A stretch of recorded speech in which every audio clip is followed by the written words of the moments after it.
சமூக ஊடகத்தில் ஒரு கருத்தை பதிவிட்டதற்காகவே மரணத்துக்கு நிகரான தண்டனைகள் வழங்கப்படுகின்ற இந்த உலகத்தில் கிட்டத்தட்ட 200 உயிர்களை குடித்த இந்த உயிர் ஞாயிறு தாக்குதலுக்கு பின்னால் இருக்கின்ற சூத்திரதாரிகள் தண்டிக்கப்படாமல் நீதியின் முன் நிறுத்தப்படாமல் இருந்த விடயம் பெரும் ஒரு ஏமாற்றமாக காணப்பட்டது.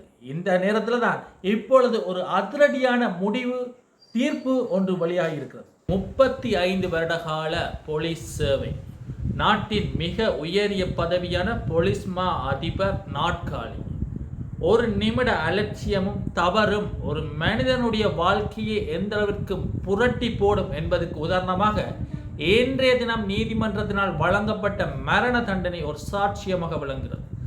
முன்னாள் போலீஸ் மா அதிபர் ஏ சுந்தரவிற்கும் முன்னாள் பாதுகாப்பு செயலாளராக கடமையாற்றிய கேமசிறி பெர்னாண்டோவுக்கும் மரண தண்டனை விதிக்கப்பட்டிருக்கிறது இன்றைய தினம்.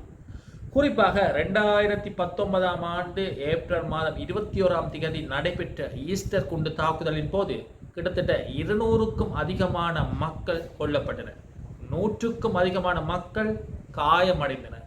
இதன் விளைவில் பல்வேறுபட்ட சதித்திட்டங்கள் நடைபெற்றது, அல்லது நீண்ட கால ஒரு சதித்திட்டம் தான் இதற்கு காரணம் என்று பரவலாக பேசப்பட்டது. ஆனால் உண்மைகள் மறைக்கப்பட்டே வந்தது. இது ஒரு ஆட்சி மாற்றத்திற்காக மேற்கொள்ளப்பட்டது என்ற ஒரு சந்தேகம் இருந்தாலும் பல உண்மைகள் புதைந்தே காணப்பட்டது பல காலங்களாக. குறிப்பாக இந்த குண்டுவெடிப்பின் விளைவாக மஹிந்தா தலைமையிலான கோட்டாபாய ராஜபக்ச அவர்கள் ஜனாதிபதியான மஹிந்தா தலைமையிலான அரசாங்கம் பாராளுமன்றத்திலும் அமைந்தது. பிற்பட்ட காலங்களில் இடைநடுவில் அவர்களுடைய ஆட்சி காலங்கள் குழப்பப்பட்டது. அதன் பின் ரணில் வந்தார். ஆனால் உயிர் ஞாயிறு தாக்குதல் தொடர்பான விசாரணைகள் மந்த கதியிலே காணப்பட்டது. பின்னர் 2024ஆம் ஆண்டு அனுரகுமார திசாநாயக்க வருகிறார்.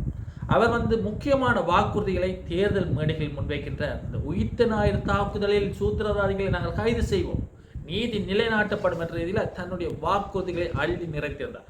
ஆனால் அவர் சரியான முறையில் இந்த விசாரணைகளை கொண்டு செல்லவில்லை என்ற பாரிய ஒரு விமர்சனம் காணப்பட்டது.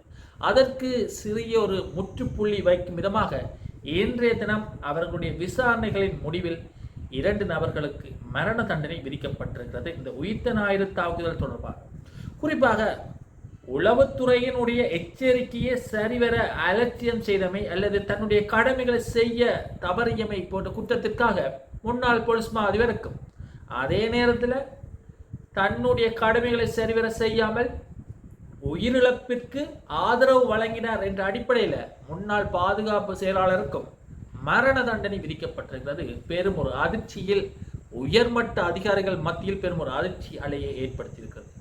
குறிப்பாக கோட்டபாய மஹிந்த ராஜபக்ச அணியினருக்கு பெரும் ஒரு சவாலாக இது அமையும் என்ற ரீதியிலும் பார்க்கப்படுகிறது. ஏனென்றால் அவர்களுடைய காலத்தில் தான் போலீஸ் மா அதிபராகவும் பாதுகாப்பு செயலாளராகவும் கடமையாற்றியிருக்கிறார். கிட்டத்தட்ட 35 வருட கால போலீஸ் சேவையில் 2016ஆம் ஆண்டு பூஜித அவர்கள் போலீஸ் மா அதிபராக நியமிக்கப்படுகிறார். 2019 ஏப்ரல் மாதம் 21ஆம் தேதி ஈஸ்டர் குண்டு தாக்குதல் நடைபெறுகிறது. 2019 இறுதி கால பகுதியில் அவர் கட்டாய விடுமுறையில் செல்கிறார். 2020 அவர் ஓய்வு பெறுகிறார். இதன் அடிப்படையில் பார்க்கும் பொழுது மஹிந்தா அவர்களுடனும் கோடபாய அவர்களுடன் நெருங்கிய தொடர்பு இவருக்கு இருந்தது என்ற விடயங்கள் இந்த பொது வழியில் பேசப்படுகிற ஒரு பொதுவான முடியும். அதே நேரத்தில் பாதுகாப்பு செயலராக கடமையாற்றியவரும் நெருங்கிய தொடர்புடன் இந்த ராஜபக்ச குடும்பங்கள் அணியினுடன் இருந்தார்கள் என்ற பார்க்கப்படுகிறது.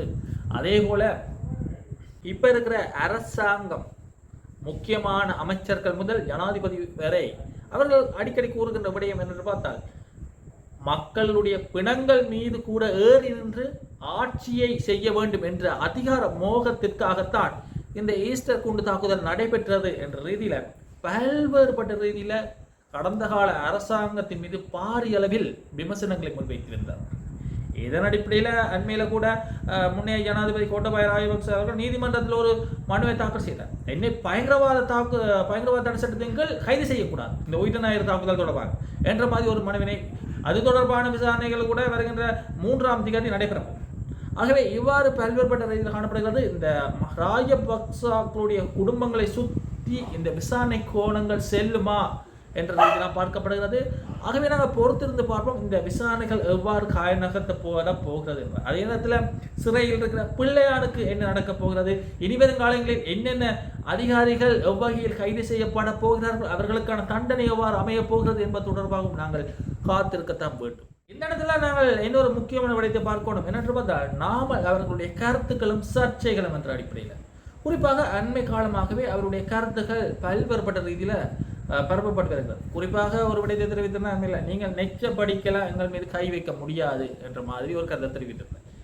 இந்த தீர்ப்புகள் வரப்போகிறது அல்லது இவ்வாறான விடயங்களுக்கு முன்னிட்டு தான் அவர் அந்த கருத்தை தெரிவித்தாரோ என்ற ஒரு சந்தேகம் இப்பொழுது பாதியில் பேசப்பொருளாக காணப்படுகிற இந்த இடத்துல இன்றைய தினமும் ஒரு விடயத்தை தெரிவித்திருக்கிறார். என்ன விடயம் என்று பார்த்தால், என்னுடைய தந்தையும் சிறிய தந்தையும் செய்தது பிழை என்ற மாதிரி ஒரு விடயத்தை தெரிவித்திருக்கிறார். என்ன விடயம்னு பார்த்தால், தந்தையான மஹிந்தாவும் அல்லது கோட்டபாய அவர்களுடைய காலத்தில் இந்த அரசியல் யாப்பு சீர்திருத்தங்கள்லாம் கொண்டு வரப்பட்டது. அவர்கள் தங்களுடைய சுயநலத்துக்காகத்தான் இந்த அரசியல் யாப்பு சீர்திருத்தத்தை கொண்டு வந்தார்கள். தனிநபருக்காக கொண்டு வரப்பட்ட இந்த சீர்திருத்தங்கள் மிகவும் பிழையான ஒரு விடயம் என்ற மாதிரி தன்னுடைய கருத்தை பதிவு செஞ்ச அவர் இப்ப அனுர அரசாங்கத்தாலும் கொண்டு வரப்பட போகின்ற இந்த நீதிபதிகளுடைய சேவை காலம் அதிகரிப்பு தொடர்பான இந்த அரசியல் சீர்திருத்தம் சார்ந்த விடயங்களானது இதுவும் ஒரு தனிநபரை மையப்படுத்தி இருப்பதனால் இதுவும் தவறான விடயம் என்ற ரீதியில் தன்னுடைய கருத்துக்களை பதிவு செஞ்சிருக்கிறார். இப்ப இருக்கிற அரசாங்கத்தை விமர்சிப்பதற்காக தன்னுடைய தந்தை மற்றும் சிறிய தந்தையை விட்டு கொடுத்தாரா அல்லது ஒரு விதமான அரசியல் ஹாய் நகர்வை இவர் மேற்கொள்ள, அதாவது ராஜபக்சர்கள் மீது பல்வேறுபட்ட குற்றச்செயல்கள் விமர்சனங்கள் வந்து கொண்டே இருக்கின்ற இந்த நேரத்தில் இதுல தனக்கான ஒரு வெள்ளை உடைய அணிவதற்கான ஒரு மாற்று தந்திரமா என்ற ரீதியிலும் பார்க்கப்படுகிறது. ஆயினும் நான் தொடர்ச்சியாக இவருடைய கருத்துக்களை எடுத்து நோக்கினால் குறிப்பாக இவர்களுடைய காலத்தில் ஒரு முக்கியமான கலவரம் ஏற்பட்டிருந்தது. என்ன கலவரம் என்று பார்த்தால் இந்த சிங்கள முஸ்லிம் மக்களுடைய கலவரம். அந்த கலவரத்தின் போது இந்த வெகுஜன ஊடகங்களுடைய சுதந்திரம் பறிக்கப்பட்டது போல் இந்த வெகுஜன ஊடகங்களுடைய தொடர்புகளை துண்டித்தார்கள். மக்கள் அதற்கு எதுவும் இந்த ஒரு பெருமளவில் ஒரு எதிர்ப்பலை காட்டவில்லை என்றால் அந்த கலவரத்தை அடக்க வேண்டிய ஒரு கட்டாயம் இருந்ததால மக்கள் பெருமளவில் இது செய்யலை. அதே போல அரகள போராட்டத்தின் போதும் இந்த வெகுஜன ஊடகங்களுடைய தொடர்பாளர்களை கோட்டபாய அரசாங்கம் தடை செய்தது. அதற்கு எதிராகவும் நாமல் அவர்கள் ஒரு கருத்து உள்ளது. இப்படி தடை செய்வது மிகவும் பிழையான விடயம், ஊடக சுதந்திரத்தை நாங்கள் பாதுகாக்கணும் என்ற மாதிரி ஒரு கருத்தை தெரிவித்திருந்தார்.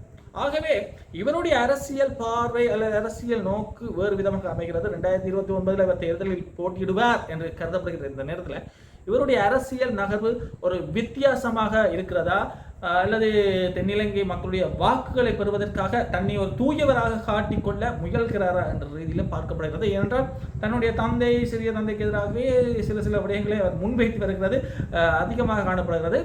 கோட்டபாய அவர்கள் காலத்தில் அல்லது மஹிந்த அவருடைய காலத்தில் கொண்டு வரப்பட்ட இந்த ஜாப்பு சீர்திருத்தங்களானது பிழையான விடயங்கள் என்ற மாதிரியும் இந்த குறிப்பாக மஹிந்தா அவருடைய காலத்தில் ஒரு ஜாப்பு சீர்திருத்தம் கொண்டு வரப்பட்டது. என்ன இதுக்காக வந்து பார்த்தால் மஹிந்தா அவர்கள் 3வது தடவையாக தேர்தலில் போட்டியிடுவதற்காக கொண்டு வரப்பட்ட என்றதையும் பார்க்கப்பட்டது. அதே நேரத்தில் 2020ஆம் ஆண்டு பசில் என்பவரை பாராளுமன்றத்துக்கு கொண்டு செல்வதற்காகவே ஒரு ஜாப்பு சீர்திருத்தம் கொண்டு வரப்பட்டது என்றதிலும் கருதப்படுகிறது. அவர் இவ்வாறான ஜாப்பு சீர்திருத்தங்கள் தவறான என்ற அடிப்படையிலையும் இப்ப இருக்கிற ஜாப்பு சீர்திருத்தமும் ஒரு தனிநபரை மையப்படுத்தி இருப்பதனால் அதுவும் ஒரு தவறான முறை, இவ்வாறு கண்டபடிக்கெல்லாம் ஜாப்பை மாற்றி அமைக்க கூடாது, அதனுடைய புனிதத்தன்மையை பாதுகாக்கணும் என்ற மாதிரி தன்னுடைய கருத்துக்களை பதிவு செய்திருக்கிற நாமல் அவர்கள். அப்போ இது பெரும் ஒரு பேசு பொருளாக காணப்படுகிறது தென்னிலங்கை வட்டாரங்களில்.